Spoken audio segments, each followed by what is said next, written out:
আল্লাহ আমার রব, এই রবি আমার সব। দামে দামে তুন মনে তারি অনুভব।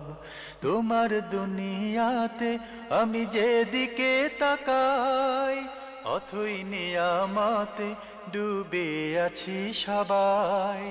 পাক পাখালির গানে শুনি তসবি কলরব, তসবি কলরব। আল্লাহ আমার রব, এই রবি আমার সব। আসসালামু আলাইকুম, আলহামদুলিল্লাহ, আসসালাতু ওয়াসসালামু আলা রাসূলিল্লাহ। প্রিয় দর্শক, আপনারা যারা দেশে আছেন প্রবাসে, সবাইকে জানাই অনেক অনেক প্রীতি ও শুভেচ্ছা। শুরু হলো এনটিভি আয়োজিত এবং লাভ হলো নিবেদিত জুমাবারের লাইভ অনুষ্ঠান আপনার জিজ্ঞাসা। আপনাদের সাথে আছি আমি জয়নুল আবেদিন আজাদ। আর আপনাদের মনে জাগা প্রশ্নের জিজ্ঞাসার সরাসরি জবাব দিচ্ছেন বিশিষ্ট আলেম ডক্টর মোহাম্মদ সাইফুল্লাহ। আসসালামু আলাইকুম ওরহমতুল্লাহি ওয়া বারাকাতুহু। প্রিয় দর্শক, আমাদের আজকের প্রাসঙ্গিক আলোচনার বিষয় জিলহজ মাসে করণীয়। প্রিয় দর্শক, আপনাদের সবাইকে আজকে আমরা আগাম অভিনন্দন জানাতে চাই, শুভ বার্তা দিতে চাই। আপনাদের সবার প্রিয় চ্যানেল এনটিভি আগামীকাল 19 বর্ষে পদার্পণ করছে। দীর্ঘ 18টি বছর আমরা, প্রিয় দর্শক, আপনাদের সহযোগিতায় আমরা এগিয়ে গেছি এবং সামনেও আপনারা আমাদের সাথে থাকবেন, আমাদের উৎসাহিত করবেন। দীর্ঘ 19টি বছর অতিবাহিত করা যে ইতিহাস, সেখানে অনেক চড়াই উতরাই থাকে। বিশেষ করে যারা ব্যবস্থাপনার দায়িত্বে আছেন, আমাদের সম্মানিত চেয়ারম্যান সহ যারা ছিলেন, তারা আন্তরিকভাবে চেষ্টা করেছেন এই চ্যানেলকে এগিয়ে নিতে।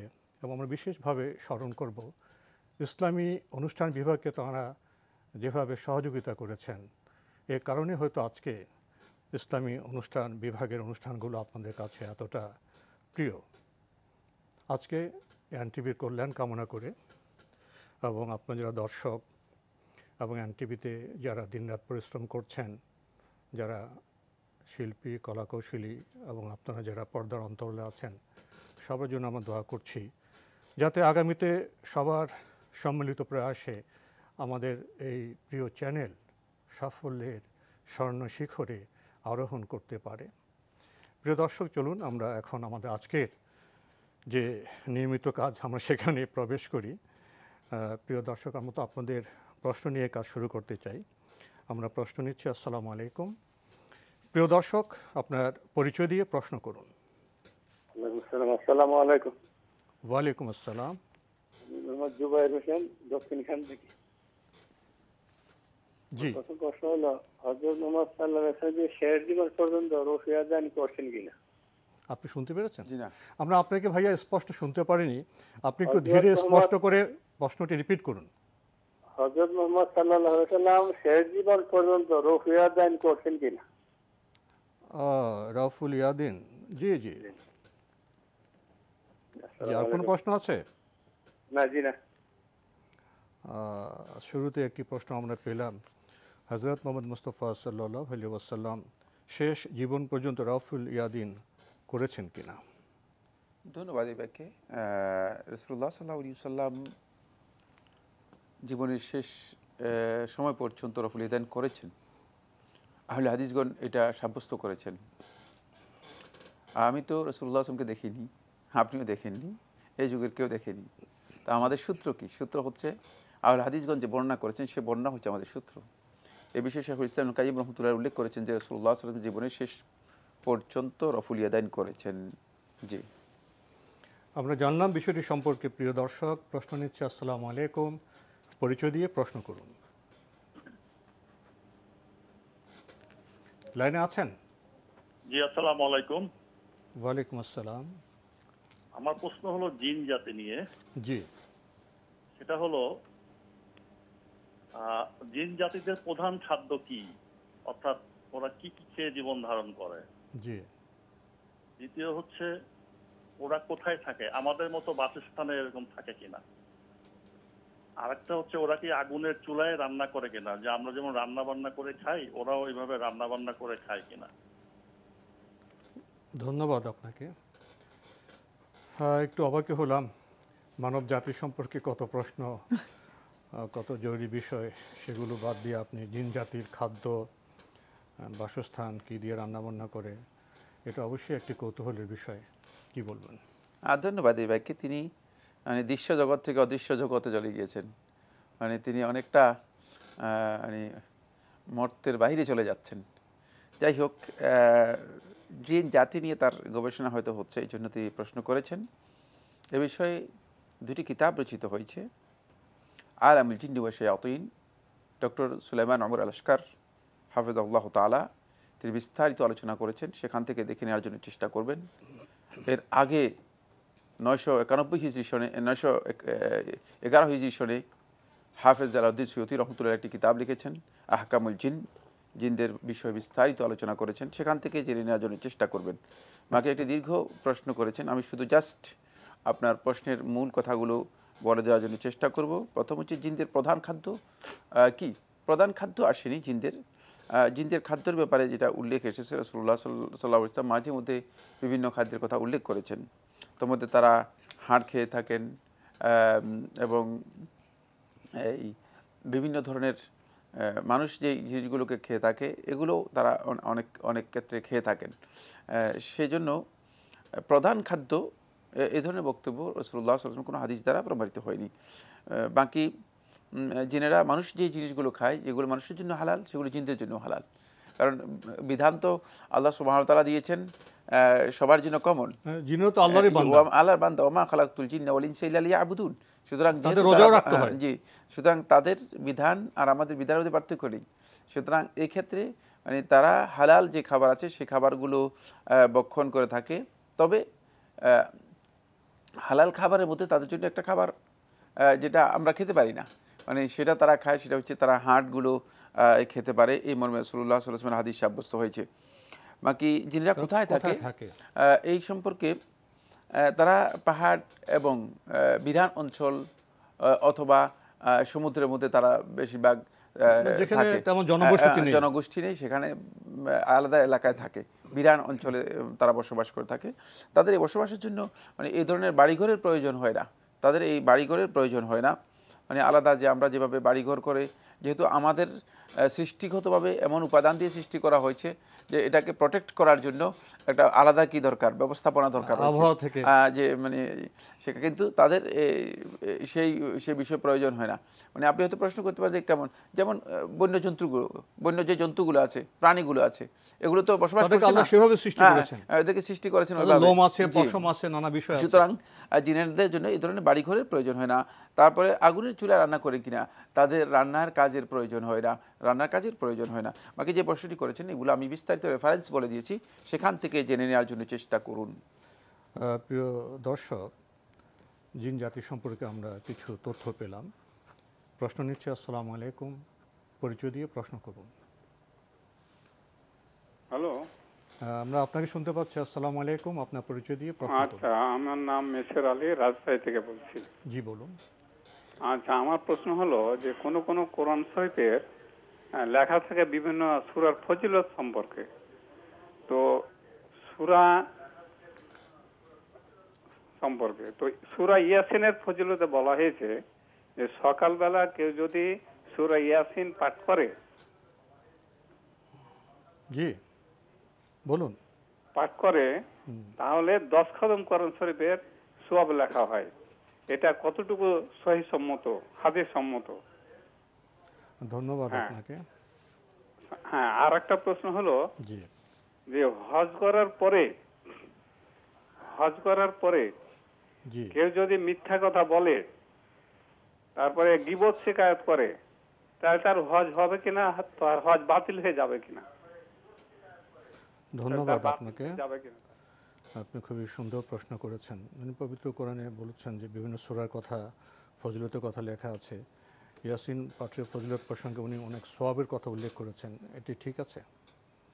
ধন্যবাদ। আপনি সূরা ইয়াসিনের একটি ফজিলতের কথা উল্লেখ করেছেন। অনেকগুলো ফজিলতের কথা সূরা ইয়াসিনে এসেছে। সূরা ইয়াসিনের ফজিলতের ব্যাপারে যতগুলো হাদিস এসেছে সবগুলো দাঈফ, দুর্বল। বাকি এখানে আমি দুইটি সূত্র আপনাকে বলবো। একটা হচ্ছে যেই সমস্ত সূরা এর ফজিলতের ব্যাপারে, যেই সমস্ত সূরা এর ফজিলতের ব্যাপারে এই যে 10 খতম 20 খতম কোরআনের কথা উল্লেখ করা হয়েছে, এগুলো বেশিরভাগই দাঈফ। এগুলো একটাও সহিহ সনদে সাব্যস্ত হয়নি, সবগুলো বিতর্কিত সনদ। কারণ খতমের এই বক্তব্যটি মানে গায়র মালুম ছিল সালাফদের কাছে অপরিচিত ছিল। এবং এই যে হাদিসগুলো, এগুলো পরবর্তী লোকেরা নিজেরা তৈরি করেছে, হাদিসের নামে জালিয়াতি করেছে, তৈরি করেছে। 2 নম্বর হচ্ছে যে সূরা ইয়াসিন তেলাওয়াতের ফজিলত আছে, কোনো সন্দেহ নেই, তেলাওয়াত করলে ফজিলত আছে। কিন্তু মানে একটি সূরা তেলাওয়াত করলে 10 খতম পেয়ে মানে সওয়াব পেয়ে যাবেন, আর আপনি তো কোরআনই তেলাওয়াত করবেন না। মানে যিনি এই ফজিলতটুকু আবিষ্কার করেছেন তিনি আল্লাহর কিতাবের উপর একটা মানে এই যে মানে তৈরি করে একটা আল্লাহর কিতাবের প্রতি মানুষদেরকে যে একটা বিরাগ বাজন করে দিয়েছেন, মানুষের একটা মানে ভুল কনসেপ্ট তৈরি হয়েছে। ফলে দেখা যাচ্ছে যে বহু লোকেই কোরআনে কারীম মানে মাসের পর মাস, এমনকি বছরে একবারও খতম বা তেলাওয়াত করে না, কিন্তু তারা শুধুমাত্র সূরা ইয়াসিন তেলাওয়াত করে।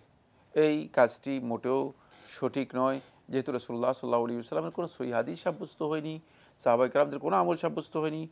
এর ফজিলতের জন্য এমন কথা তৈরি করে দিয়েছে যে কথার মধ্যে আসলে আল্লাহর কিতাবের প্রতি মানে একটা বিরূপ ধারণা অথবা মানে আমলের ক্ষেত্রে আল্লাহর কিতাবকে বর্জন করার একটা মানে রয়েছে, দিক নির্দেশনা রয়ে গেছে।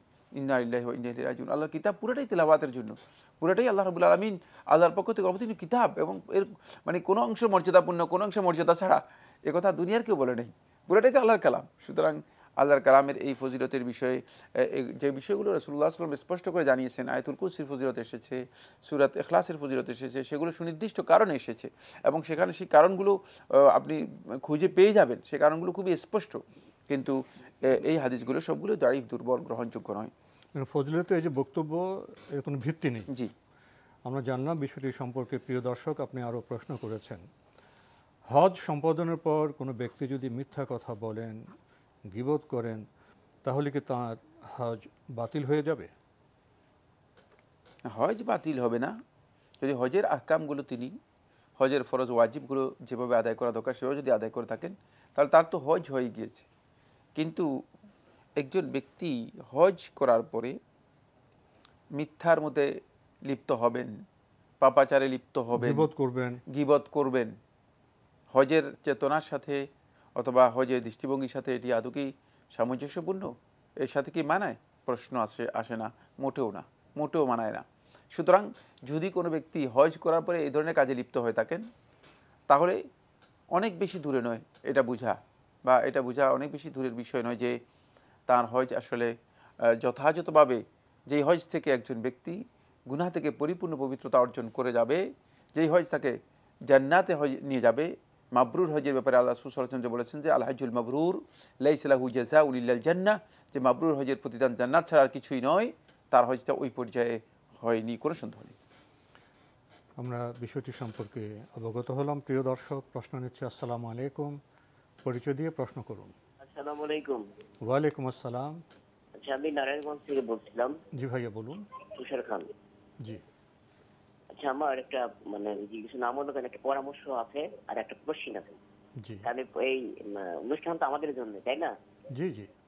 এখন আমাদের জন্য, আমার দর্শকদের জন্য আর কি। আমি কয়েকদিন আগে একটা প্রশ্ন শুনেছিলাম, হলো যে স্যারের কাছে আমার একটা প্রশ্ন হলো এটা, যে যখন যে মানে আমরা যে কোশ্চিনটা করব, সেই কোশ্চিনের মানে সম্পূর্ণ অ্যান্সারটা দিলে আমাদের সহজ হয়। স্যার একটু মাঝে মধ্যে এক কথায় অ্যান্সার দিয়ে দেয়, সেটা হলো আমাদের জন্য বুঝতে অসুবিধা হয়। যেটা যেমন আমি আপনাকে উদাহরণ দিচ্ছি, সেটা হলো আমি একদিন দাড়ি সংক্রান্ত একটা বিষয় নিয়ে প্রশ্ন করেছিলাম। হ্যাঁ, তো আমি নিজে অনেক বড় বড় দাড়ি ছেড়ে গিয়েছি, আগে আমি ছোট ছোট দাড়ি রাখতাম।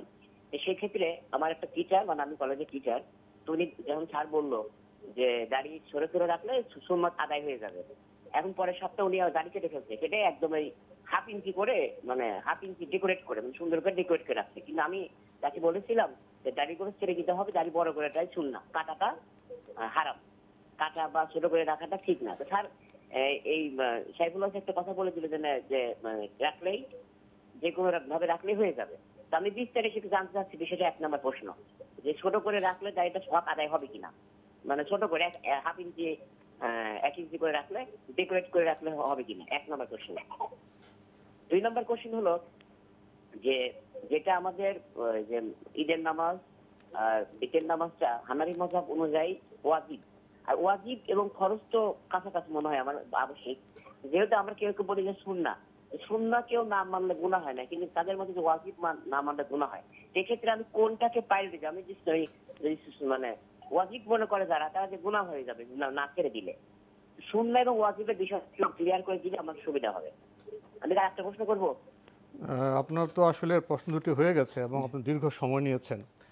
আপনি যে প্রশ্নটি করেছেন একজন ব্যক্তি হিসেবে, দর্শক হিসেবে, আপনার প্রশ্ন এবং যে সাজেশন আপনি করতেই পারেন। আমরা আপনার এই সাজেশনকে স্বাগত জানাচ্ছি। প্রিয় দর্শক, আমরা যারা অনুষ্ঠান করি আমাদের অনেক বিষয় বিবেচনায় আনতে হয়, সহস্র লাখো লোকের সাথে আমাদের কথা বলতে হয়। আপনার অভিপ্রায় আপনি ব্যক্ত করেছেন যে আমাদের প্রতিটি প্রশ্নের দীর্ঘ জবাব দিয়ে যাই, এই আকাঙ্ক্ষা আপনার সঙ্গত। কিন্তু আমাদের প্রশ্নোত্তরের আসরে আমরা একাডেমিক্যালি কতটা অগ্রসর হতে পারবো, একটি প্রশ্নের জবাব দিতে গেলে 1 ঘন্টা সম্পূর্ণ হবে না। কিন্তু আমাদের প্রশ্ন আমরা কয়েকটি কথা বলি, আমরা মূল জবাবটি দেওয়ার চেষ্টা করি এবং অনেক প্রশ্ন এসে যায় প্রসঙ্গত, আমরা তখন আগে রেফারেন্সে সংক্ষেপে সেটা এড়িয়ে যাই। এবং অনেক সময় আমরা আজকেও একটি প্রশ্নের জবাবে একটি গ্রন্থের কথা উল্লেখ করেছি। আপনাদের যে আকাঙ্ক্ষাটা একটি বিষয়ে পরিপূর্ণভাবে জানা, এটাকে আমরা অবশ্যই স্বাগত জানাই, কিন্তু পাশাপাশি আমরা আমাদের সীমাবদ্ধতাকে উপলব্ধি করতে চাই। আমরা যদি প্রতিটি প্রশ্নের একবার সম্পূর্ণ জবাব দিতে চাই, তাহলে 2-3 জন ব্যক্তির প্রশ্ন দিয়ে বোধহয় আমাদের অনুষ্ঠান শেষ করতে হবে। সেটা কতটা সঙ্গত হবে, এ প্রশ্ন আপনার সামনে আমরা রাখতে চাই। আমরা মূল কথাটি বলতে চাই এবং প্রসঙ্গত আমরা কিছু সাজেশন দেই কোন গ্রন্থ পাঠে আপনারা যাবেন, এবং শেষে যে আমরা গ্রন্থ পরিচিতির ব্যবস্থা রেখেছি। এই সেগমেন্ট একটা লক্ষ্য আছে যে আমাদের প্রিয় দর্শকরা আপনারা গ্রন্থ মনস্ক হবেন, কিন্তু জ্ঞান অর্জন করা আমাদের জন্য ফরজ। এই অনুষ্ঠান থেকে আমরা একটি সূত্রপাত করতে পারি, চেতনাকে আমরা শানিত করতে পারি, কিন্তু পরিপূর্ণ জ্ঞানকে আমরা এখানে বিস্তার ঘটাতে পারি না। আমাদের সীমাবদ্ধতাকে আশা করি প্রিয় দর্শক আপনি উপলব্ধি করবেন। আমরা আপনার প্রশ্নে যাচ্ছি। আপনার কাছে দাড়ি রাখার বিষয়টি বোধহয় স্পষ্ট নয়। আপনি বলছেন যে দাড়ি কতটুকু রাখলে হবে, 1 ইঞ্চি রাখলে হবে কিনা, বা একটু সজ্জিত করলে বা ডেকোরেশন করলে হবে কিনা। ধন্যবাদ এই ভাইকে। প্রথম কথা হচ্ছে তিনি যে প্রশ্নটি করেছেন, এই প্রশ্নের উপর তো আমাদের একটা লিখিত বই আছে প্রায় 250 পৃষ্ঠার মতো। সুতরাং এটা দেখে নিলেই তিনি পারতেন। মানে একটা প্রশ্ন করে তিনি বিস্তারিত জানতে চাই, আমাদের এখানে সেই সুযোগ নেই, আসলে সেই স্পেস আমাদের কাছে নেই, প্রথম কথা। দ্বিতীয় কথা হচ্ছে মানে তিনি যে ফতোয়া দিবেন সেই ফতোয়া তো আমি দিতে পারবো না। আমি আমার ক্ষুদ্র জ্ঞান অনুযায়ী ফতোয়া দিব, আমি আপনার জ্ঞান অনুযায়ী ফতোয়া দেওয়ার লোক না। না, আপনার জ্ঞান অনুযায়ী আপনি একজনকে কিভাবে বলেছেন যে মানে দাড়ি ছোট করা হারাম, এর জন্য আপনি কি রাসূলুল্লাহ সাল্লাল্লাহু আলাইহি ওয়াসাল্লাম কোনো হাদিস পেয়েছেন? সেটা আপনি নিজেই জানেন। আপনি নিজে ফতোয়া দিয়ে এখন সেই ফতোয়া আমাদের কাছ থেকে মানে আদায় করার জন্য আপনি যেই বক্তব্য নেওয়ার চেষ্টা করেছেন, সেটা একটা আপনার আমার মনে করি যে অযাচিত কামনা, অবাঞ্ছিত বিষয়, প্রশ্নই আসে না। আমাদের কাছে কোনো বিষয় মাসআলা কেউ যদি জিজ্ঞেস করেন, আমরা কোরআন এবং হাদিসের সহি যে বক্তব্যটুকু রয়েছে একেবারে গবেষণার পর সেই কথাটুকুই শুধু বলি, এর অতিরিক্ত একটি শব্দও বলি না, না একটি শব্দ অতিরিক্ত বলি, না একটি শব্দ কম বলি। সুতরাং দাড়ি যদি কেউ রেখে দেন, 1 ইঞ্চি হোক, 1.5 ইঞ্চি হোক, 2 ইঞ্চি হোক, তাহলে তার ফরজ আদায় হয়ে যাবে, এটাই বিশুদ্ধ অভিমত। এক্ষেত্রে দাড়ি যদি তিনি পরিপূর্ণ ছেড়ে দেন, তিনি সুন্নাহ অনুসরণ করলেন। জি, আমরা বিষয়টি সম্পর্কে অবগত হলাম। প্রিয় দর্শক, আরেকটি গুরুত্বপূর্ণ প্রশ্ন উনি করেছেন। ঈদের নামাজ এই বিষয়টি উল্লেখ করে উনি জানতে চেয়েছেন ফরজ ও ওয়াজিবের বিষয়টি কি, এটিকে কাছাকাছি, আর সুন্নাহর বিষয়টি কেমন? ফরজ এবং ওয়াজিব একই অর্থে ব্যবহৃত হয়ে থাকে জুমহুর উলামায়ে কেরামদের কাছে। শুধুমাত্র ফরজ এবং ওয়াজিবের মধ্যে পার্থক্য করেছেন হানাফি ফকিগণ তাদের ফিকহের মধ্যে। কিন্তু হানাফি ফকিগণ যেটাকে ওয়াজিব বলে থাকেন, জুমহুর উলামায়ে কেরামগণ সেটাকে সুন্নাতে মুআক্কাদা বলে থাকেন। সুতরাং মানে বক্তব্যের দিক থেকে প্রায় কাছাকাছি। যেটাকে সুন্নাতে মুআক্কাদা জুমহুর উলামায়ে কেরামগণ বলেছেন, হানাফি ফকিগণ সেটাকে ওয়াজিব বলে থাকেন। তাই ওয়াজিব এবং সুন্নাহ একেবারেই কাছাকাছি। বাকি বিশুদ্ধ বক্তব্য হচ্ছে যেটি ইমাম আহমদ ইবনে হাম্বল রহমতুল্লাহ আলাইহি বলেছেন ঈদের সলাতের ব্যাপারে, শাইখুল ইসলাম ইবনে তাইমিয়া রহমতুল্লাহ মজু ফতাওয়ার মধ্যে যেটাকে প্রাধান্য দিয়েছেন এবং এটাই দলিল ভিত্তিক এবং প্রণিধানযোগ্য বক্তব্য, সেটা হচ্ছে ঈদের সলাত হচ্ছে ওয়াজিব। যদি কোনো ব্যক্তি তরক করেন তাহলে তিনি গুনাহগার হবেন, কোনো ব্যক্তি তরক করলে গুনাহগার হবেন, ওজর ছাড়া তরক করা জায়েজ নেই। প্রিয় দর্শক, আমাদের আজকের প্রাসঙ্গিক আলোচনার বিষয় জিলহজ মাসে করণীয়। এখন তো জিলকাদ মাস, আর কদিন পরেই আমাদের জীবনে ফিরে আসবে খুবই গুরুত্বপূর্ণ এবং আনন্দময় ঈদের মাস জিলহজ মাস। এখানে বিবেচনার বিষয় হলো জিলহজ মাসটি কি শুধুই কোরবানি ঈদের মাস, এখানে অন্য কোনো বিষয় রয়েছে, ইবাদতের কোনো বিষয় রয়েছে। আসুন এই সম্পর্কে আমরা আজকের আমাদের বিজ্ঞ শায়েখ মোহাম্মদ সাইফুল্লাহ ভাই থেকে কিছু জেনে নেই। ধন্যবাদ। জিলহজ মাস আমরা জানি যে একটি অত্যন্ত গুরুত্বপূর্ণ ফজিলতের মাস। এতে আমাদের গুরুত্বপূর্ণ কিছু করণীয় বিষয় রয়েছে। আমি কয়েকটি পয়েন্টে কথা বলবো। এক নম্বর যে পয়েন্টটি সেটা হচ্ছে আল্লাহ তাআলার ইবাদত এবং নৈকট্য লাভ করার জন্য জিলহজ মাস হচ্ছে অন্যতম একটি মৌসুম। রমাদান মাসের পরে জিলহজ মাসের তাৎপর্য অপরিসীম। রমাদানকে আল্লাহ সুবহানাহু ওয়া তাআলা যেভাবে মর্যাদাপূর্ণ করেছেন, ঠিক রমাদানের পরপরই জিলহজ মাসের মর্যাদা সাব্যস্ত হয়েছে। যেহেতু রমাদান মাসে অনেকগুলো ইবাদতের মানে উন্মুক্ত মৌসুম করা হয়েছে, অনুরূপভাবে জিলহজ মাসের মধ্যেও আল্লাহ সুবহানাহু ওয়া তাআলা অনেকগুলো ইবাদতকে এই মাসের মধ্যে একত্রিত করেছেন। ফলে এই মাসের তাৎপর্য অপরিসীম। দ্বিতীয় যে বিষয়টি সেটা হলো আল্লাহ রাব্বুল আলামিনের কাছে আল্লাহ তাআলার যে ক্যালেন্ডার বিশ্ববাসীর জন্য আল্লাহ তাআলা তৈরি করে দিয়েছেন, যেটা আল্লাহ তাআলার মানে প্রাকৃতিক সুন্নাহ এর ক্যালেন্ডার, সেটা হচ্ছে 12টি মাস। এই 12 মাসের মধ্যে মিনহা আরবাআতুন হুরুম, কোরআনের মধ্যে আল্লাহ সুবহানাহু ওয়া তাআলা বলেছেন তার মধ্যে 4টি মাস হচ্ছে আল্লাহ তাআলার কাছে অত্যন্ত মর্যাদাপূর্ণ এবং নিষিদ্ধ মাস। এখানে কোনো ধরনের অন্যায় ফালা তুযালিমু ফীহিন্না অথবা ফালা তাজলিমু ফীহিন্না, যে এর মধ্যে তোমরা কোনো ধরনের জুলুম অত্যাচার করবে না, কোনো ধরনের পাপাচারের কাজে লিপ্ত হবে না। এই 4টি মাসের একটি মাস হচ্ছে জিলহজ মাস। সেখানে জিলহজ মাস অনেক বেশি মর্যাদা লাভ করেছে, কারণ ওই জাহিরি সমাজের মানুষগুলোও এই মাসের মর্যাদা এবং কদর উপলব্ধি করত। দুর্ভাগ্যের বিষয় হচ্ছে আমাদের আজকে মুসলিম সমাজের মধ্যে জিলহজ মাস এর কী মর্যাদা আছে, মানে এর যে কী শ্রেষ্ঠত্ব আছে, সেই বিষয়গুলো আমরা অনেকেই উপলব্ধি করি না বা উপলব্ধি করার চেষ্টা করি না। 3 নম্বর যে পয়েন্টটি সেটা হলো আল্লাহ সুবহানাহু ওয়া তাআলা রমাদান মাসকে 2টি জিনিস দিয়ে শ্রেষ্ঠত্ব দিয়েছেন। একটি হচ্ছে সিয়ামের মাধ্যমে শ্রেষ্ঠত্ব দিয়েছেন, আরেকটি শ্রেষ্ঠত্ব মর্যাদা রমাদান মাসের আল্লাহ সুবহানাহু ওয়া তাআলা দিয়েছেন, সেটি হচ্ছে কোরআনের মাধ্যমে আল্লাহ সুবহানাহু ওয়া তাআলা এই শ্রেষ্ঠত্ব দিয়েছেন। ঠিক একইভাবেই 2টি মৌলিক বিষয় যেটি মুসলিম উম্মার পিতা এবং ইব্রাহিম আলাইহিস সালাতু ওয়াস সালামের সাথে জড়িত, ইব্রাহিম আলাইহিস সালাতু ওয়াস সালামের জীবন প্রবাহের অন্যতম 2টি গুরুত্বপূর্ণ বিষয়। একটি হচ্ছে ইব্রাহিম আলাইহিস সালাতু ওয়াস সালাম তার শিশু সন্তান ইসমাঈল আলাইহিস সালাতু ওয়াস সালামকে যে জবে করার আল্লাহর পক্ষ থেকে নির্দেশ পেয়েছিলেন তার বাস্তবায়ন, এবং সেখান থেকে কিয়ামত পর্যন্ত আল্লাহর বান্দাদের জন্য আল্লাহর বিধান কুরবানির একটি মর্যাদা এই মাসে আল্লাহ তাআলা দিয়েছেন, যেটি আল্লাহ তাআলার কাছে অত্যন্ত মর্যাদাপূর্ণ বিষয়। যদি মর্যাদাপূর্ণ বিষয় না হতো তাহলে আল্লাহ সুবহানাহু ওয়া তাআলা ইব্রাহিম আলাইহিস সালাতু ওয়াস সালামকে এই কঠিন বিষয়ে পরীক্ষার সম্মুখীন করতেন না। আর দ্বিতীয় নম্বর যে বিষয়টি সেটা হলো আল্লাহ সুবহানাহু ওয়া তাআলার কাছে সবচেয়ে বেশি পছন্দ হয়েছে যখন ইব্রাহিম আলাইহিস সালাতু ওয়াস সালাম আল্লাহর ঘরের পুনর্নির্মাণ করলেন এবং আল্লাহর ঘরকে ইব্রাহিম আলাইহিস সালাম নতুন করে সাজালেন, তখন আল্লাহ রাব্বুল আলামিন ইব্রাহিমকে লক্ষ্য করে বললেন, ওয়াআদ্দিন ফিন-নাস বিল হজ্জি ইয়াতুকা রিজালান ওয়া আলা কুল্লি দামিরি ইয়াতিনা মিন কুল্লি ফাজ্জিন আমিক। ইব্রাহিম আলাইহিস সালাতু ওয়াস সালামকে আল্লাহ সুবহানাহু ওয়া তাআলা নির্দেশ দিলেন আল্লাহর ঘরের হজের ঘোষণা দেওয়ার জন্য। সুতরাং এই 2টি গুরুত্বপূর্ণ ইবাদতের মাধ্যমে এই জিলহজ মাসকে আল্লাহ সুবহানাহু ওয়া তাআলা অনেক বেশি সমৃদ্ধ মর্যাদাপূর্ণ করেছেন। ফলে 2টি ইবাদত এত শ্রেষ্ঠ ইবাদত যে 2টি ইবাদতের ফজিলত অপরিসীম। আল্লাহ রাসূল সাল্লাল্লাহু আলাইহি ওয়াসাল্লামের হাদিস দ্বারা প্রমাণিত হয়েছে, অসংখ্য হাদিস রয়েছে, এবং এর মধ্যে হজ হচ্ছে ইসলামের গুরুত্বপূর্ণ একটি শাঈরা।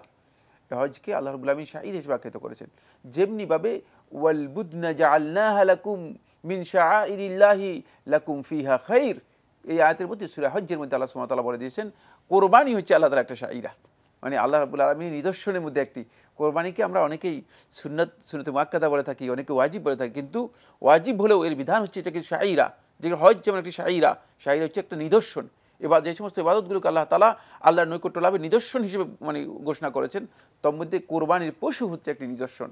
এই জন্য আল্লাহ সুবহানাহু ওয়া তাআলা এটা পছন্দ করেন যে লোকেরা সারি সারি আল্লাহর খুশির জন্য, আল্লাহ রাব্বুল আলামিনের মর্যাদার জন্য, সন্তুষ্টির জন্য পশুগুলোকে জবে করবে। এটা আল্লাহ তাআলার কাছে খুবই পছন্দের বিষয়। 4 নম্বর যে পয়েন্টটি নিয়ে আলোচনা করব সেটা হচ্ছে আল্লাহ সুবহানাহু ওয়া তাআলা কোরআনে কারীমের মধ্যে এই মাসের গুরুত্বপূর্ণ 10টি দিনকে আল্লাহ রাব্বুল আলামিন এত বেশি মর্যাদা দিয়েছেন যে আল্লাহ তাআলা এই 10টি দিনের গুরুত্বের কারণে আল্লাহ রাব্বুল আলামিন 10টি দিনের কসম করেছেন। ওয়াল ফাজরি ওয়া লায়ালিন আশর, ওয়াল ফাজরি ফজরের কসম, ফজর একটি প্রহরের নাম আমরা জানি, ওয়া লায়ালিন আশর এবং 10 দিনের কসম। জুমহুর আহলুত তাফসীর থেকে ইমাম ইবনে কাসির দিমাশকি রাহমাতুল্লাহ তার তাফসীরের মধ্যে উল্লেখ করেন, তিনি বলেন যে আব্দুল্লাহ ইবনে আব্বাস, আব্দুল্লাহ ইবনে ওমর দুজনেই বলেছেন যে ওয়া লায়ালিন আশর দ্বারা জিলহজ মাসের প্রথম যে 10 দিন রয়েছে এই 10 দিনকে বোঝানো হয়েছে।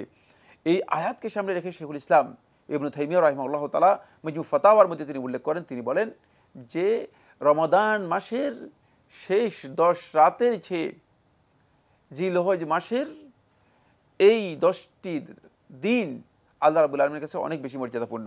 কারণ রমাদান মাসের শেষ দশকের ব্যাপারে আল্লাহ সুবহানাহু ওয়া তাআলা কসম করেন নাই, যদিও রাসূলুল্লাহ সাল্লাল্লাহু আলাইহি ওয়াসাল্লাম হাদিসের কথা উল্লেখ করেছেন, হাদিসের মধ্যে এর ফজিলতের কথা উল্লেখ করেছেন, শেষ দশকের ইবাদতের ব্যাপারে রাসূলুল্লাহ সাল্লাল্লাহু আলাইহি ওয়াসাল্লাম উৎসাহিত করেছেন।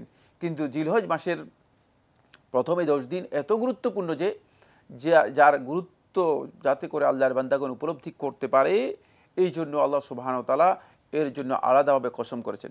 এরপরে ডিটেলসের মধ্যে আমরা যখন যাব দেখব যে এখানে আল্লাহ সুবহানাহু ওয়া তাআলা কতগুলো গুরুত্বপূর্ণ দিবস আল্লাহ রাব্বুল আলামিন কাজ রেখেছেন। জি, এখানে সেটা সম্পর্কে আমরা ইনশাআল্লাহ পরবর্তী পর্যায়ে আমরা জানার চেষ্টা করব। প্রিয় দর্শক, আমরা এখন প্রশ্ন নিচ্ছি। আসসালামু আলাইকুম, পরিচয় দিয়ে প্রশ্ন করুন। লাইনে আছেন? প্রিয় দর্শক, লাইনে থাকলে আপনার পরিচয় দিয়ে প্রশ্ন করুন। জি, আমরা আপনাকে শুনতে পাচ্ছি, আপনার পরিচয় দিন, প্রশ্ন করুন।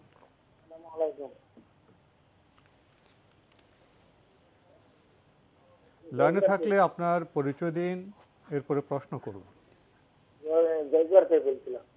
জি বলুন, প্রশ্ন করুন। আলহামদুলিল্লাহ সূরার মধ্যে মুস্তাকিম আর মুস্তাকিমা বুঝি নাই। জি, কেউ মুস্তাকিম বলে, কেউ মুস্তাকিমা বলে। জি জি, ধন্যবাদ আপনাকে। কোনটি সঠিক? কি জানতে চাই? সূরা ফাতিহার কথা বলছেন, কেউ বলে মুস্তাকিম, কেউ বলে মুস্তাকিমা, কোনটি সহি? যদি দাঁড়ান ওয়াকফ করেন, যেমন ইহদিনাস সিরাতাল মুস্তাকিম, যদি থেমে যান, হ্যাঁ থেমে যান, তাহলে মুস্তাকিম। মুস্তাকিম।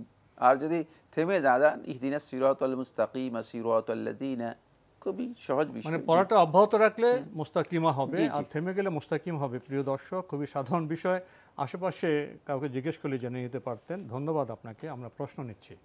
আসসালামু আলাইকুম, পরিচয় দিয়ে প্রশ্ন করুন। ওয়ালাইকুম আসসালাম ওয়া রাহমাতুল্লাহি ওয়া বারাকাতুহু। আমি বিলাল সুবহানী বরিশাল থেকে বলছিলাম। আমি ওই নামাজের ব্যাপারে, যেমন আমি ওই বুখারী শরীফের হাদিস এবং মুসলিম শরীফের হাদিস এই দুইটার মধ্যেই ওই পাইছিলাম যে আলহামদুলিল্লাহ সূরাটা পড়ে নিতে হবে। যে হুজুর যখন নামাজে আলহামদুলিল্লাহ সূরা পড়ান বা পড়েন আর কি, ওই সময় মনে মনে নিজের মতো করে পড়ে নেওয়া। কিন্তু আমি ওই দিন তো শুনলাম যে এটা পড়া লাগবে না, এটা শুধুমাত্র একা একা নামাজ পড়লেই হবে, কিন্তু পড়া লাগবে না। কিন্তু আমি নুসাই শরীফের ভিতরে পাইলাম যে আলহামদুলিল্লাহ সূরা ব্যতীত কেরাতের সময় নিশ্চুপ থাকার জন্য বলা হয়েছে, রাসূলুল্লাহ সাল্লাল্লাহু আলাইহি ওয়াসাল্লাম বলছেন। তো এই ব্যাপারে দেখা থেকে আমি সুনির্দিষ্ট মতামত চাই হাদিসের আলোকে। ভাই, আপনার প্রশ্নের মধ্যে তো আপনার জবাব নিহিত রয়েছে। আপনি কি এই লোকের, ওই লোকের, সে লোকের প্রশ্নের জবাব শুনে বিভ্রান্ত হবেন, না আপনি পবিত্র কোরআন এবং হাদিসে যাবেন? প্রিয় দর্শক, আমি অবশ্যই কোরআন না, হাদিস, আপনি আমাকে বলতে দিন। আপনার প্রশ্ন শেষ। আপনি আমার কথার মধ্যে কথা বলবেন না ভাইয়া। আমি তো আপনার কথার মধ্যে কথা বলি না, এটা আমাদের একটা আদব। আমি বলছি কথাটি নাম্বার 1, আপনার প্রশ্নের মধ্যেই জবাব নিহিত রয়েছে। আপনি যদি বুখারী শরীফের হাদিস পাওয়ার পরও ওনার কথা তিনার কথা শুনি, বুখারী শরীফের হাদিসে বলা হয়েছে যে সূরা ফাতিহা পড়তে হবে, আবার অন্য কেউ বলে ফেললো যে না একা একা পড়া লাগবে না। এই যে ফতোয়া দিলেন এর ভিত্তিটা কি? এই জন্য আমি বলছিলাম শুরুতেই যে আপনার প্রশ্নের মধ্যে আপনার জবাব নিহিত রয়েছে, কি বলবেন? না, একা একার জন্য তিনি দলিল আনতে হবে, দলিল তো তার কাছে নেই। রাসূলুল্লাহ সাল্লাল্লাহু আলাইহি ওয়াসাল্লামের হাদিসে স্পষ্ট, লা সালাতা লিমান লাম ইয়াকরা বিফাতিহাতিল কিতাব, যে সূরা ফাতিহা পড়ল না তার সালাতই না। সুতরাং এখানে একা একার জন্য তিনি মানে রাসূল সাল্লাল্লাহু আলাইহি ওয়াসাল্লাম এর সুস্পষ্ট কোনো বক্তব্য উল্লেখ করতে হবে, এই ধরনের কোনো বক্তব্য আসেনি। রাসূলুল্লাহ সাল্লাল্লাহু আলাইহি ওয়াসাল্লাম কি সালাতের কোনো বিধান দেন, মানে একার জন্য এক ধরনের বিধান, জামাতের জন্য আরেক ধরনের বিধান, মুসাফিরের জন্য এক ধরনের বিধান, এরকম নয়তো। সলাতের বিধানগুলো সবগুলো কমন, সবগুলো কমন। আল্লাহ নবী সাল্লাল্লাহু আলাইহি ওয়াসাল্লাম এখানে কমন কথা বলেছেন।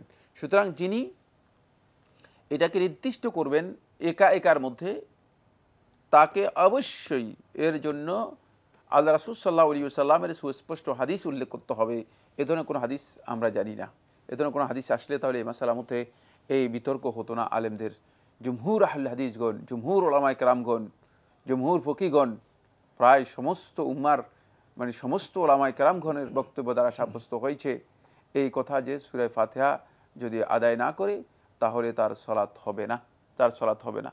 তাহলে এই বক্তব্য আসতো না যদি এখানে আল্লাহ রাসূল সাল্লাল্লাহু আলাইহি ওয়াসাল্লামের সুস্পষ্ট বক্তব্য এসে যেত যে শুধুমাত্র এই হাদিস একা একার ক্ষেত্রে এসেছে। জি, তাহলে একা একা বা জামাতে উভয় অবস্থায় আমাদের সূরা ফাতিহা পড়তে হবে, পড়বে। জি, প্রিয় দর্শক, আমরা বিষয়টি সম্পর্কে স্পষ্ট তথ্য পেলাম। প্রশ্ন নিচ্ছে। আসসালামু আলাইকুম, পরিচয় দিয়ে প্রশ্ন করুন।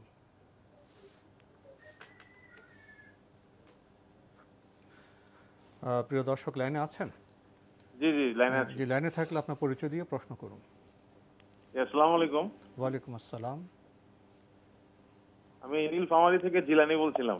জি ভাইয়া বলুন।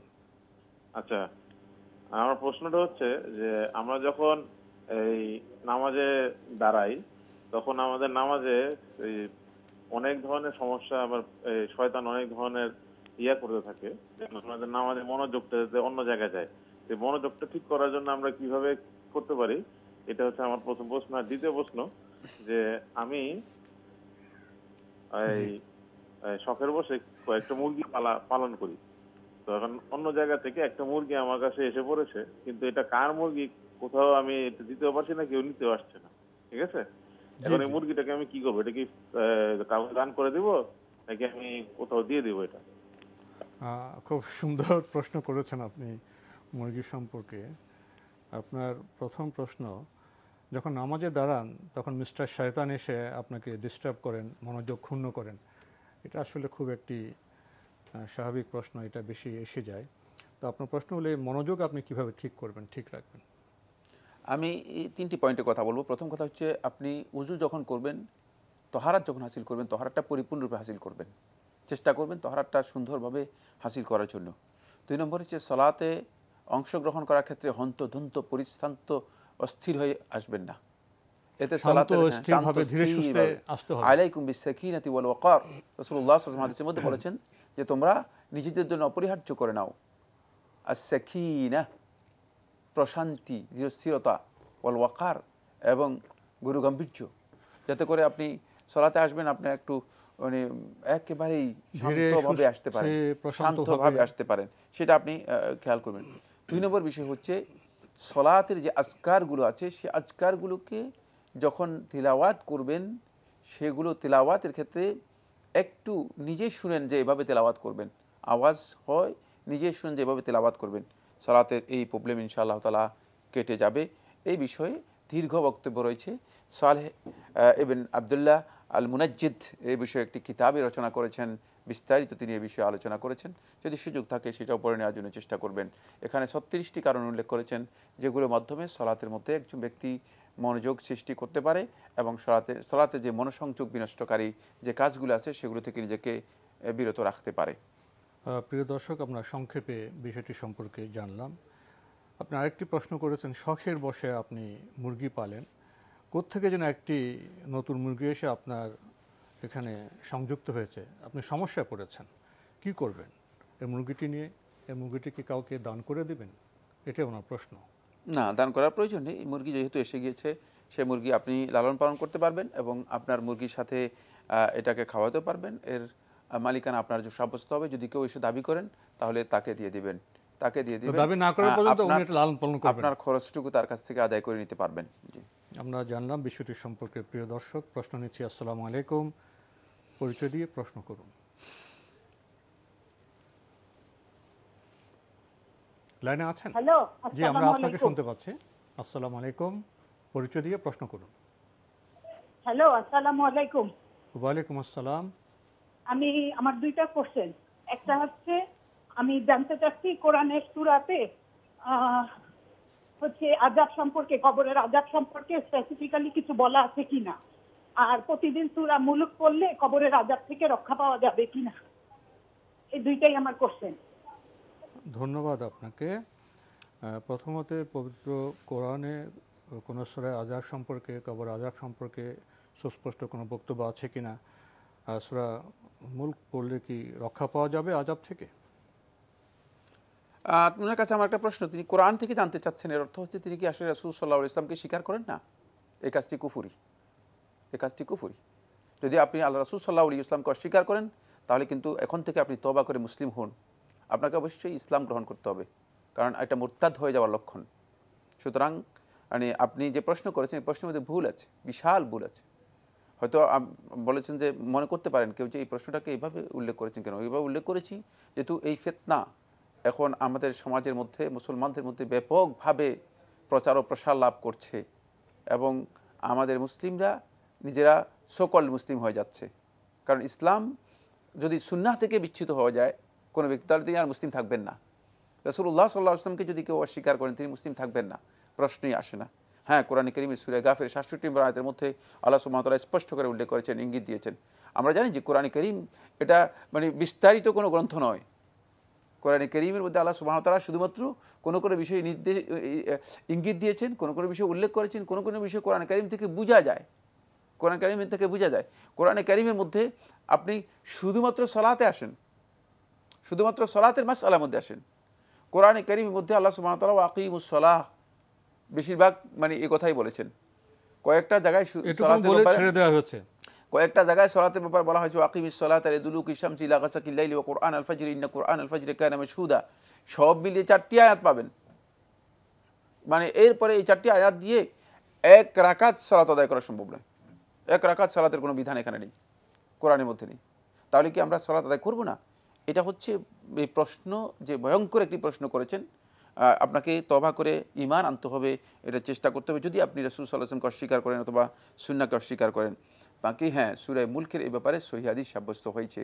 সূরা মুলক যদি কেউ তিলাওয়াত করে থাকে নিয়মিত রাত্রিবেলায়, তাহলে তিনি অবশ্যই অবশ্যই কবরের আযাব অথবা কবরের ফিতনা থেকে তাকে মুক্তি দেওয়া হবে, এই মর্মে সহিহ হাদিস সাব্যস্ত হয়েছে।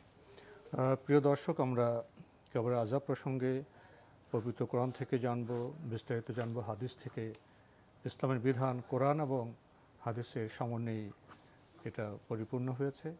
আসুন আমরা সব সময় যে কোনো বিষয়ে পবিত্র কোরআন এবং সুন্নাহ বা হাদিস থেকে জানার চেষ্টা করি। আমরা প্রশ্ন নিচ্ছি। আসসালামু আলাইকুম, পরিচয় দিয়ে প্রশ্ন করুন।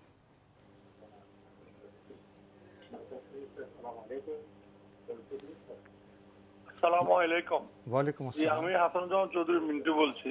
জি ভাই, আমার প্রশ্নটা হলো শুক্রবারের আপনার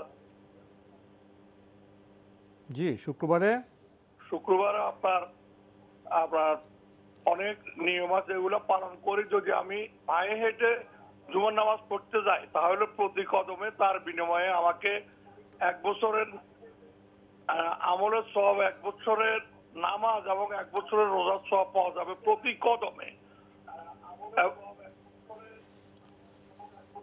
জি, তারপরে এটা সঠিক কিনা এই জিনিসটা জানার জন্য। এবং শুক্রবার সম্পর্কে বলা হয়েছে যে জুমার দিন আপনার ঈদুল ফিতর এবং ঈদুল আজহার থেকেও শ্রেষ্ঠ দিন। ধন্যবাদ আপনাকে। আপনি পায়ে হেঁটে জমায় গেলে 1 বছরের সব বেশি সব প্রশ্ন দুটি পেয়েছি আমরা। আপনার প্রশ্ন নিতে পারছি না, 2টি প্রশ্ন করেছেন। আপনার প্রশ্ন দুটিতে আমরা যাই। শুক্রবারে পায়ে হেঁটে জুমার নামাজে গেলে এক বছরের সব আবাদতের চাইতে বেশি বেশি সওয়াব হবে আর প্রতি কদমে, এমন বক্তব্য কি ঠিক? এখানে একটি হাদিস ইমাম মিশকাতের মধ্যে উল্লেখ করেছেন আউস ইবনে আবি আউস রাদিয়াল্লাহু তাআলা আনহু থেকে, যে হাদিসটি এর মধ্যে বলা হয়েছে যে ব্যক্তি জুমার দিনে সুনির্দিষ্ট একটি, আপনি যেটা বলেছেন যে পায়ে হেঁটে যাওয়া, এটা নয়, মানে সুনির্দিষ্ট কিছু মানে মৌসুফ মানে আওসাফ বর্ণনা করেছে, বৈশিষ্ট্য বর্ণনা করেছে 7টি। খুব ভালো করে জানতে হবে এগুলো। এই জন্য আপনি শুধু একটা নিয়ে এসে বলে দিয়েছেন, সঠিক নয়। 7টি বৈশিষ্ট্য রয়েছে।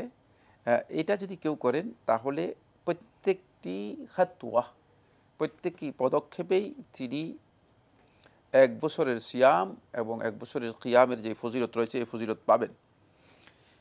হাফেজ ইবনে হাজার আসকালানী রহমতুল্লাহ হাদিসটিকে হাসান বলেছেন। শেখ মোহাম্মদ নাসিরুদ্দিন আলবানী রহমতুল্লাহ সহি আবু দাউদের মধ্যে 345 হাদিসটিকে সহি বলেছেন। হাদিসটির সনদ পর্যালোচনা করে আমি দেখেছি যে হাদিসটি গ্রহণ করা যেতে পারে, হাদিসটি গ্রহণ করা যেতে পারে। সুতরাং এই ফজিলত সাব্যস্ত হবে, কিন্তু এই ফজিলতের মধ্যে অনেকগুলো বিষয় উল্লেখ রয়েছে, শুধু পায়ে হেঁটে নয়, শুধু পায়ে হেঁটের কথা উল্লেখ করা হয়নি এই হাদিসের মধ্যে।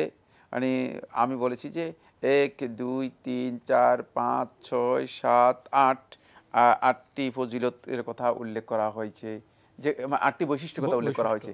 এই 8টি করণীয় আছে। হ্যাঁ, এই হাদিসগুলো আপনি দেখে নিন। আমি হাদিস নম্বর বলে দিচ্ছি। আবু দাউদের 345 নম্বর দেখে নেবেন, তো মিশকাতের 2য় খণ্ডের 103 পৃষ্ঠায় এই হাদিস নম্বর দেখে নেবেন, তাহলে আপনি বিস্তারিত জানতে পারবেন। তবে হাদিসটি সনদের দিক থেকে গ্রহণ করা যেতে পারে। সনদের মধ্যে মুতাকাল্লাম ফি রাবি রয়েছে, বিতর্কিত একজন রাবি আছে। আরেকটি প্রশ্ন করেছেন, ঈদের চাইতেও কি শ্রেষ্ঠ দিন জুমার দিন? না, এই বক্তব্য সঠিক নয়, এই বক্তব্যে কোনো হাদিস সাব্যস্ত হয়নি। আমাদের আজকের প্রাসঙ্গিক আলোচনার বিষয় জিলহজ মাসে করণীয়। আমরা একটু আগে এই মাসের মহিমা সম্পর্কে, গুরুত্ব সম্পর্কে, ফজিলত সম্পর্কে কিছু মৌলিক কথা জেনেছি, শুনেছি। এই মাস সম্পর্কে আরও কিছু বিষয় আমাদের সমাজে প্রচলিত আছে, সেগুলো কতটা সঠিক, যেমন প্রথম রোজা রাখতে হয়, আরাফা রোজার কথা আমরা জানি, নখ চুল কাটা যাবে না, তারপরে কোরবানির সময় তাকবীর দিতে হবে, বেশি বেশি জিকির করতে হবে, হজ ওমরা করতে হবে। এসব বিষয়গুলির গুরুত্ব কতটুকু? খুব গুরুত্বপূর্ণ বিষয়। আমি শুধু করণীয়গুলো খুব সংক্ষেপে বলে দেব। আব্দুল্লাহ ইবনে আব্বাস রাদিয়াল্লাহু বর্ণিত হাদিসের মধ্যে রাসূলুল্লাহ সাল্লাল্লাহু আলাইহি ওয়াসাল্লাম বলেছেন যে এই মাসের নেক আমলগুলো আল্লাহ তাআলার কাছে সবচেয়ে বেশি প্রিয়।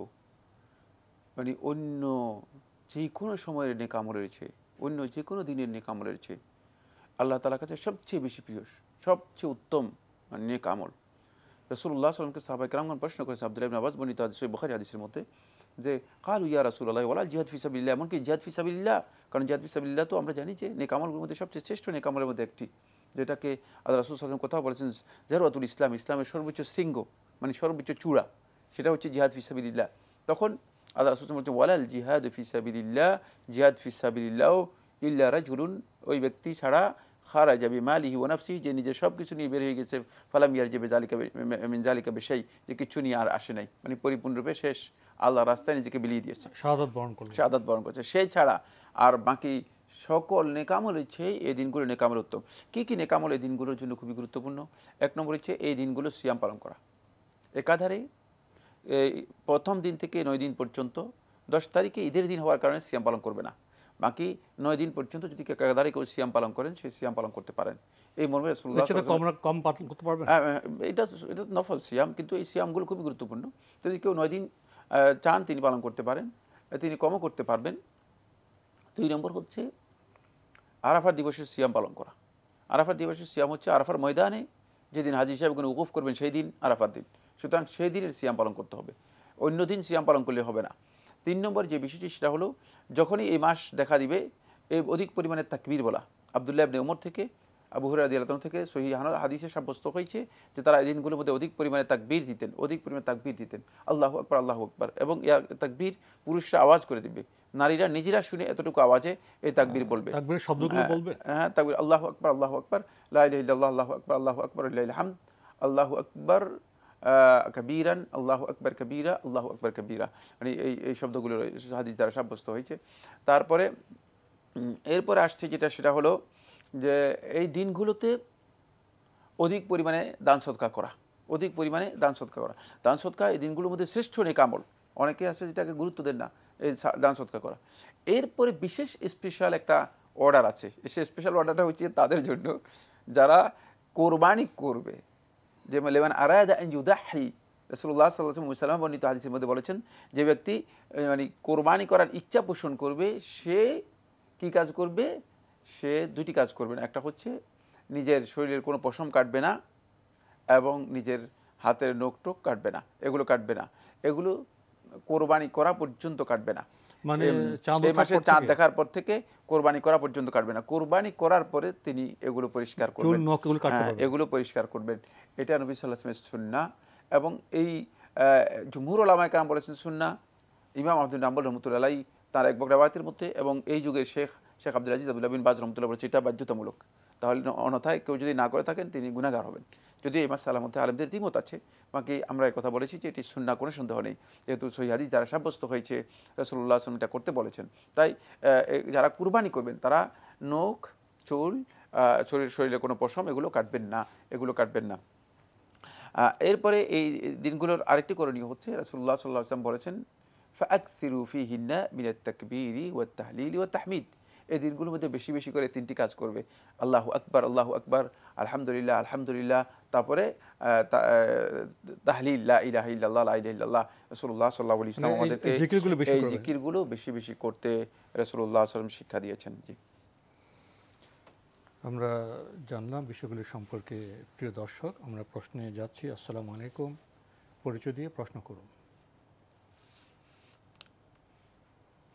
লাইনে আছেন? জি, আসসালামু আলাইকুম। আমি মোহাম্মদ তাহেরউদ্দিন বলছিলাম চিটাগং থেকে। জি বলুন, আপনার প্রশ্ন করুন। জি, আমার একটা বোন ইন্তেকাল করছে, আমার একটা ছোট বোন ইন্তেকাল করছে, আমরা 2 ভাই 3 বোন। জি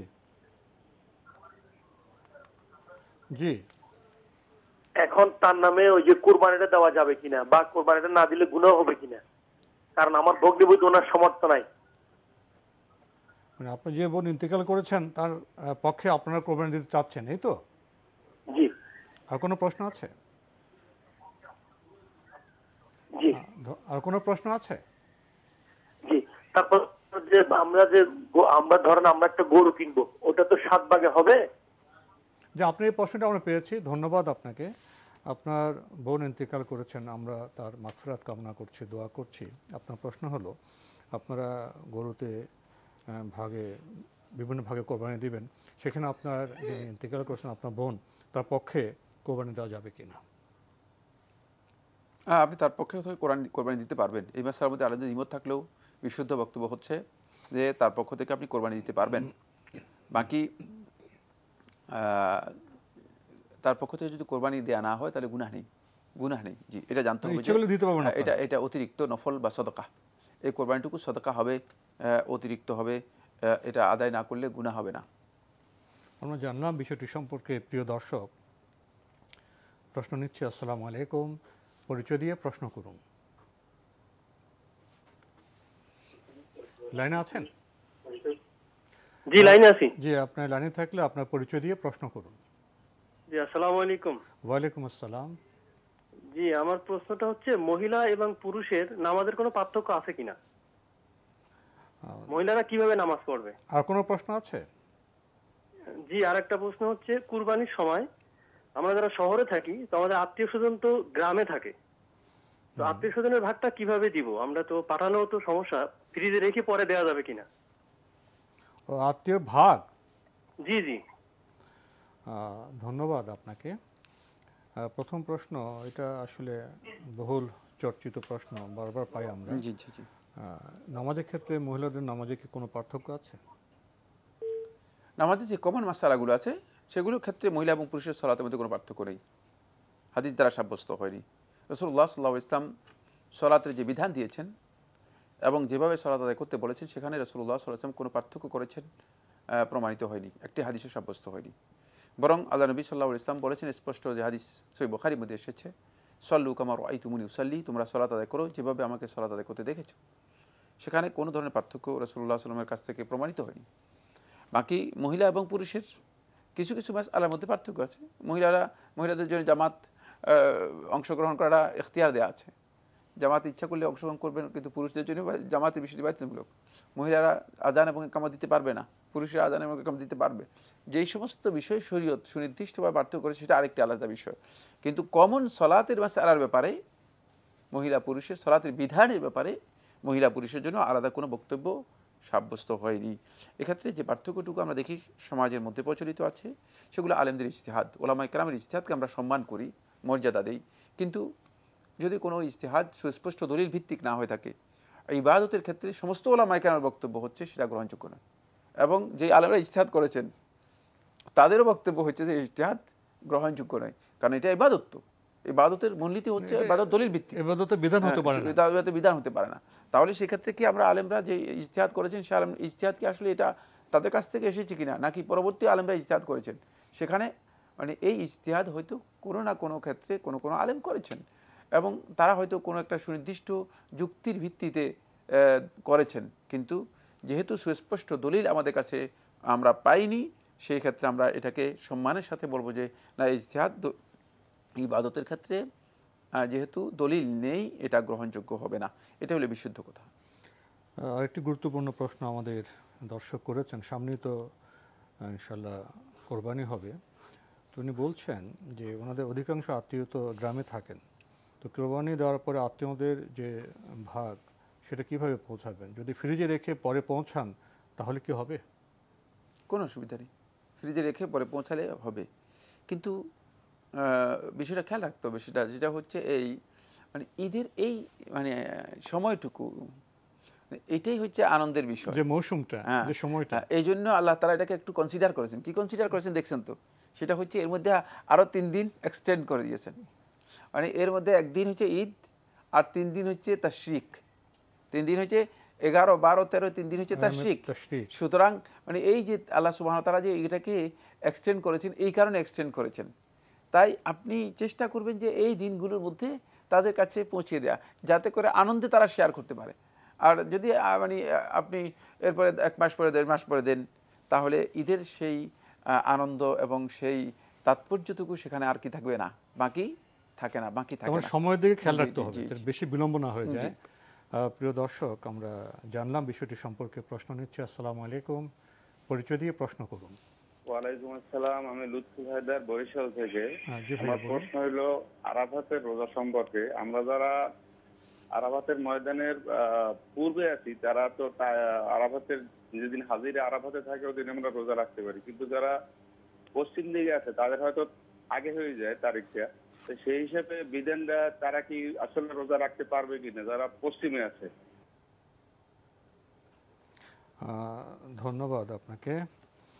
আরাফা রোজা প্রসঙ্গে উনি প্রশ্ন করেছেন, যোগ করেছেন যারা পশ্চিমে আছে তারা কখন রোজা রাখবেন?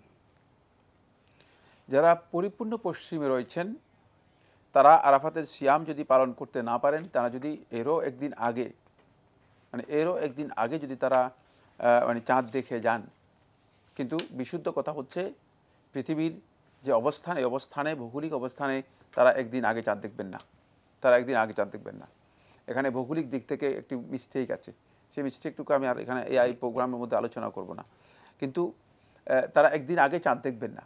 যদি এরপরেও তারা একদিন আগে চাঁদ দেখে যান, তাহলে সেক্ষেত্রে তারা আরাফার দিবস যদি তাদের ঈদের দিন হয়ে যায়, তাদের ঈদের দিন ঘোষিত হয়ে যায়, তাহলে এই অবস্থায় তারা সিয়াম পালন করবে না, তারা এই দিনের সিয়াম পালন করবে না। এক্ষেত্রে তারা শুধুমাত্র সিয়ামের নিয়ত করলেই তাদের জন্য তারা এই ফজিলত পেয়ে যাবেন, যেহেতু আল্লাহ সুবহানাহু ওয়া তাআলা তাদের সেই সুযোগ দেন নাই, আরাফার উকুফের এই সুযোগটুকু তাদের জন্য আল্লাহ রাব্বুল আলামিন দেন নাই। আমরা জানলাম বিষয়টি সম্পর্কে। প্রিয় দর্শক, সময়ের কারণে আমরা আজকে আর প্রশ্ন নিতে পারছি না, তবে আপনাদের অবগতির জন্য জানাতে পারি আপনার জিজ্ঞাসা অনুষ্ঠানটি সপ্তাহে রবি, সোম, মঙ্গল, বুধ এই 4 দিন বিকেল 5:30টায় সম্প্রচার হয়ে থাকে। ওইসব অনুষ্ঠানে আপনাদের মনে থাকা প্রশ্ন চিঠির মাধ্যমে, ইমেলের মাধ্যমে পাঠাতে পারেন আমাদের ঠিকানা। পরিচালক আপনার জিজ্ঞাসা, এনটিভি বিএসএসি ভবন, 7ম তলা, 102 কাজী নজরুল ইসলাম অ্যাভিনিউ, কারওয়ান বাজার, ঢাকা 1215। ইমেল অ্যাড্রেস আপনার জিজ্ঞাসা @ntbvid.com। প্রিয় দর্শক, আপনারা এনটিভি অনলাইনেও আমাদের অনুষ্ঠান দেখতে পারবেন। ভিজিট করুন www.ntbvid.com ইউটিউবে, এবং আমাদের ভেরিফাইড ফেসবুক পেজে অনুষ্ঠান দেখতে পারবেন। প্রিয় দর্শক, সবশেষে রয়েছে গ্রন্থ পরিচিতি। আমাদের আজকের গ্রন্থের নাম ফাতিমা রাদিয়াল্লাহু তাআলা আনহা সম্পর্কে 150টি শিক্ষণীয় ঘটনা। এই গ্রন্থের মূল লেখক মুস্তাফা মোহাম্মদ আবুল মাআতি।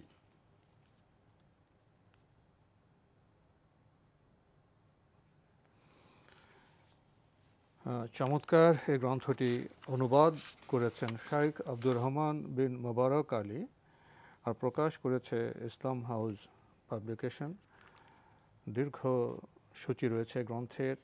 ফাতিমা রাদিয়াল্লাহু তাআলা আনহার বংশ পরিচয়, পিতামাতার সর্বশেষ সন্তান, ফাতিমা রাদিয়াল্লাহু তাআলা আনহার জন্ম, নামকরণ, 5 বছর বয়সে ফাতিমা, ফাতিমা রাদিয়াল্লাহু তাআলা আনহা ও ওহী, বদরের যুদ্ধের দিন ফাতিমা, ফাতিমা রাদিয়াল্লাহু তাআলা আনহার বিবাহ, ফাতিমা রাদিয়াল্লাহু তাআলা আনহার মোহর, আর অনেক গুরুত্বপূর্ণ বিষয় রয়েছে এই চমৎকার গ্রন্থে।